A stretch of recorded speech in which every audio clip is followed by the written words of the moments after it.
Hello friends, स्वागत है आप सभी का मेरे YouTube channel SV coaching classes पर। तो चलिए फिर यहाँ पर देखते हैं कि कैसे प्राप्त करोगे, यानी इसकी कुछ रिएक्शंस है जिनका आपसे डिस्कशन करना है। तो नंबर फर्स्ट देखिएगा क्या है कि पहला लिखा 1 ब्रोमोप्रोपेन से 2 ब्रोमोप्रोपेन। अब देखिए 1 ब्रोमोप्रोपेन से 2 ब्रोमोप्रोपेन है ना, क्लास 11th में बहुत जगह रिएक्शंस पढ़ाई जाती है वहां पर। अब इसमें देखिए होता क्या है, तो देखिए CH3 CH2 CH2 Br, ये है प्रोपेन हो गया, नंबर फर्स्ट पर Br लगा है तो 1 ब्रोमोप्रोपेन। ये क्या है AlC, इसका मतलब है एल्कोहलिक, आप हिंदी में लिख लीजिएगा एल्कोहलिक। KOH पोटेशियम हाइड्रोक्साइड है। तो यहाँ पर मैंने आपको पढ़ाया था सेडजैफ नियम, है ना। सेडजैफ नियम किसके लिए है, हेलो एल्केन में एलिमिनेशन रिएक्शन जो होती है, विलोपन अभिक्रियाएं, वहां पर सेडजैफ के नियम के अनुसार विलोपन होता है ना। तो ये सेडजैफ का नियम लग गया तो यहाँ पर प्रोपीन बन गई है। ठीक, उसके बाद यहाँ मार्कोनी काफ का नियम लग गया। असम्मित एल्कीन में मार्कोनी काफ का नियम लगाया जाता है HBr के योग में, है कि नहीं। तो यहाँ पर मार्कोनी काफ का नियम, तो ब्रोमीन आपका यहाँ पर लग गया इस कार्बन के पास जिसके पास हाइड्रोजन कम है। हाइड्रोजन इसका कहाँ लगेगा, तो जिस कार्बन के पास हाइड्रोजन ज्यादा है, वो भी कहाँ पर, डबल बॉन्ड वाले पर। तो यहाँ पर इसके पास हाइड्रोजन ज्यादा है, इसके पास हाइड्रोजन आ गया, यहाँ CH3 हो गया, यहाँ Br हो गया, है ना। ये हो गया। उसके बाद सेकंड आपका लिखा कि ब्यूटेनॉल 1 से ब्यूटेनोइक अम्ल। अब देखिए ब्यूटेनॉल, एल्कोहल से एसिड बनाना है आपको, तो एल्कोहल से अगर एसिड बनाना है तो हमें एल्कोहल का क्या करना पड़ता है, ऑक्सीडेशन, ऑक्सीकरण। तो पहले एल्कोहल का ऑक्सीकरण करवाएंगे, तो सोडियम डाइक्रोमेट है, पोटेशियम डाइक्रोमेट है, और इसके साथ साथ एसिडिक मीडियम, अम्लीय माध्यम के लिए आप H2SO4 लिख सकते हैं, या केवल ऑब्लिक करके H+ लिख सकते हैं। ठीक, चाहे पूरा H2SO4 लिखिए, तो चाहे सोडियम डाइक्रोमेट ले लीजिए, चाहे पोटेशियम डाइक्रोमेट ले लीजिए, K2Cr2O7, NO2Cr2O7। ठीक, उसमें करना क्या होगा कि एल्कोहल का जब ऑक्सीकरण करवाएंगे इनकी उपस्थिति में, तो एल्कोहल कन्वर्ट हो जाएगा एल्डिहाइड में। ठीक, एल्डिहाइड में कन्वर्ट हो जाएगा, फिर वो एल्डिहाइड उसका फिर से ऑक्सीकरण हो जाएगा, तो उस एल्डिहाइड से बन जाएगा एसिड, है ना। जो भी आपका कार्बोक्सिलिक एसिड होगा, जैसा आपका एल्कोहल होगा वैसा आपका एसिड बन करके तैयार हो जाएगा। मान लिया मेथिल एल्कोहल है तो आपका फार्मिक अम्ल बन जाएगा, एथिल एल्कोहल है तो एसिटिक अम्ल बन जाएगा, इस तरीके से, है ना। जैसे यहाँ पर देख लीजिए, अब यहाँ ब्यूटेनॉल लिया गया है ना। तो ब्यूटेनॉल है तो इसे ब्यूटेनोइक अम्ल बन जाएगा। तो देखिए Na2Cr2O7 H2SO4 लिखा हुआ है, ये CH3 CH2 CH2 COOH, है ना। तो ये रिएक्शन आप इसको सीधे लिख सकते हैं। देखिए बीच में एक स्टेप नहीं लिखा है एल्डिहाइड बनने का, तो आप सीधे डायरेक्ट रिएक्शन भी लिख सकते हैं, कोई दिक्कत नहीं, वरना चाहे तो पूरा स्टेप भी लिख सकते हैं उसके अंदर। ठीक, अगली रिएक्शन देखिएगा ब्यूटेनल से ब्यूटेनोइक एसिड। देखिए आ गई वही बात, मैंने आपसे कहा था कि ब्यूटेनल ये क्या है, एल्डिहाइड है, CHO लगा इसके अंदर, तो एल्डिहाइड का जब ऑक्सीडेशन होगा तो वो एसिड में कन्वर्ट होता है। अब यहाँ पर देखिए ब्यूटेनल लिखा है, तो CH3 CH2 CH2 CHO butanal हो गया। फिर ऑक्सीडेशन उसी की उपस्थिति में करवाएंगे, पोटेशियम डाइक्रोमेट, सोडियम डाइक्रोमेट, इन दोनों में से कोई एक होगा, और एसिडिक मीडियम के लिए आप H2SO4 ले सकते हैं। देखिए लिखा है Na2Cr2O7 H2SO4 बनेगा क्या आपका, तो बन गया ब्यूटेनोइक अम्ल। तो रिएक्शन बिल्कुल सेम है, यहाँ ब्यूटेनल से है यानी ये एल्डिहाइड से है, और यहाँ पर एल्कोहल से है। ठीक, ये हो जाएगा। उसके बाद अगली रिएक्शन है आपकी ब्रोमोबेंजीन से बेंजोइक अम्ल।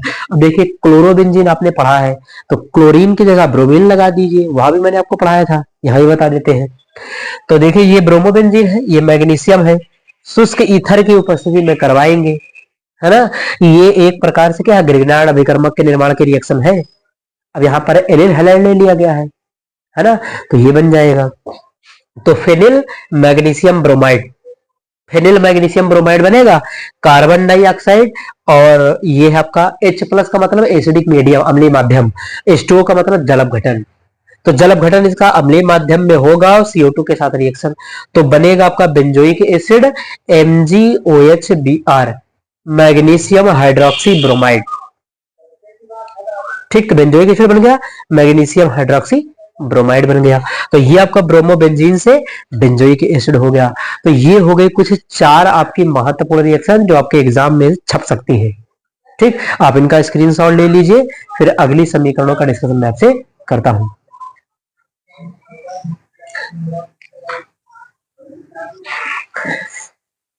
तो चलिए डिस्कशन कर लेते हैं नेक्स्ट महत्वपूर्ण रिएक्शंस का। तो देखिए क्या है अगला, तो वो है आपका एसिटोफिनोन से बेंजोइक अम्ल, यानी कैसे प्राप्त करोगे एसिटोफिनोन से बेंजोइक एसिड। तो चलिए देख लेते हैं इसको। एसिटोफिनोन C6H5COCH3 फार्मूला में आप देख सकते हैं, या रिंग के ऊपर COCH3 लगा करके, ठीक। तो C6H5COCH3 यानी बेंजीन में COCH3 आपको जोड़ देना है। तो ये एसिटोफिनोन है। KOH पोटेशियम हाइड्रोक्साइड है। KMnO4 पोटेशियम परमैंगनेट होता है। प्रबल ऑक्सीकारक होता है। ऑक्सीकारक का मतलब क्या है, ये ऑक्सीजन जुड़वाने का काम करेगा, है ना। तो यहां पर देखिए ये कन्वर्ट कर देगा इसको, ये आपका बन गया है पोटेशियम बेंजोएट, इसको कहेंगे पोटेशियम बेंजोएट, ठीक। तो ये पोटेशियम बेंजोएट बन जाएगा, इसका जल अपघटन हो जाएगा एच2ओ की उपस्थिति में, तो बन जाएगा बेंजोइक एसिड, बेंजोइक अम्ल, ठीक। तो ये रिएक्शन हो जाएगी। अगली है एथेनॉल से 2 हाइड्रोक्सी ब्यूटेनॉल।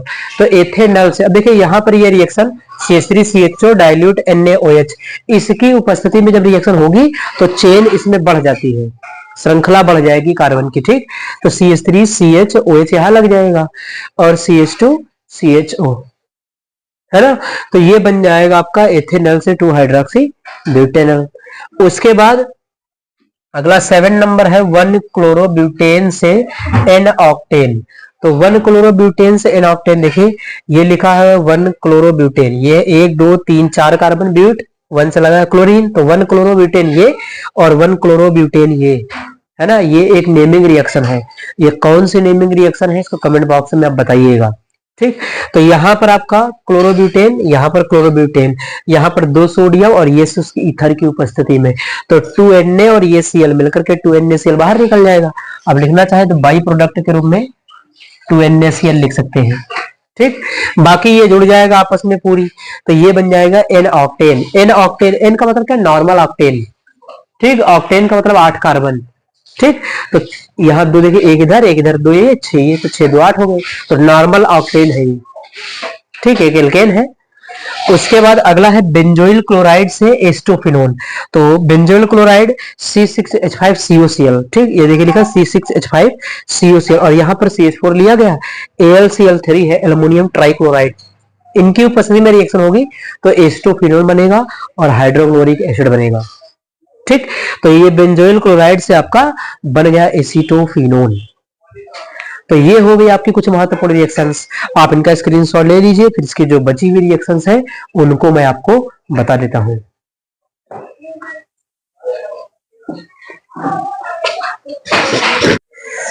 चलिए तो डिस्कशन कर लेते हैं अगली मोस्ट इंपॉर्टेंट रिएक्शंस का। तो यहां पर आप देखेंगे कि लिखा हुआ कि बेंजीन से एसिटोफिनोन, यानी यहां पर आपको बेंजीन के साथ क्या प्राप्त करना है, एसिटोफिनोन C6H5COCH3, ठीक।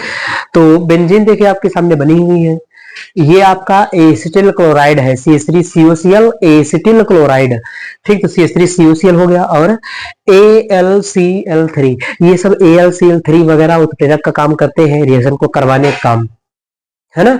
तो AlCl3 हो जाएगा।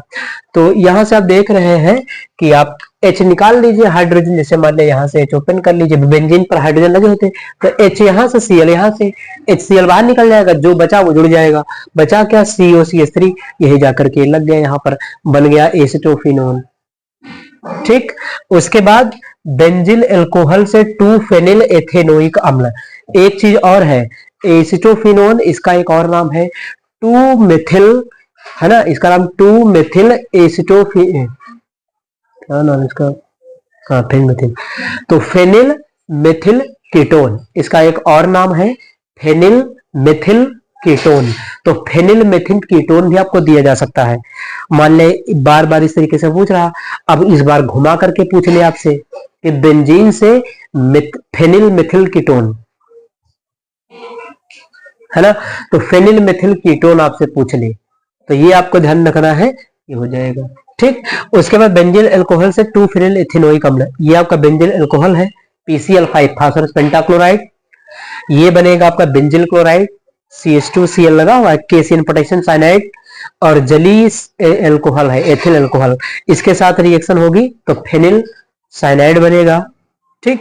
वो ये हाइड्रोलिसिस हो जाएगा अम्लीय माध्यम में, तो बन जाएगा आपका CH2COOH, यानी जो आपको बनाना था 2 फेनिल एथेनोइक अम्ल, तो 2 फेनिल बेंजीन रिंग को फेनिल कह देंगे और बाकी 1 और 2 कार्बन से एथेनोइक एसिड हो जाएगा, तो 2 फेनिल एथेनोइक अम्ल बन जाएगा।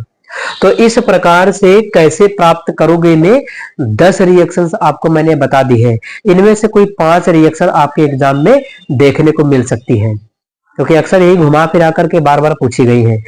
तो इस प्रकार से जो मैंने रिएक्शंस आपको बताई है, अगर वो आप तैयार कर लेते हैं तो एग्जाम में आपको फुल मार्क्स मिल सकते हैं, है ना। तो उम्मीद करता हूं कि आप सभी को ये समझ में आया हुआ होगा, और अगर चैनल पर नए हैं तो चैनल को सब्सक्राइब करें, वीडियो को लाइक करें और शेयर करते रहिए। Thanks for watching this video.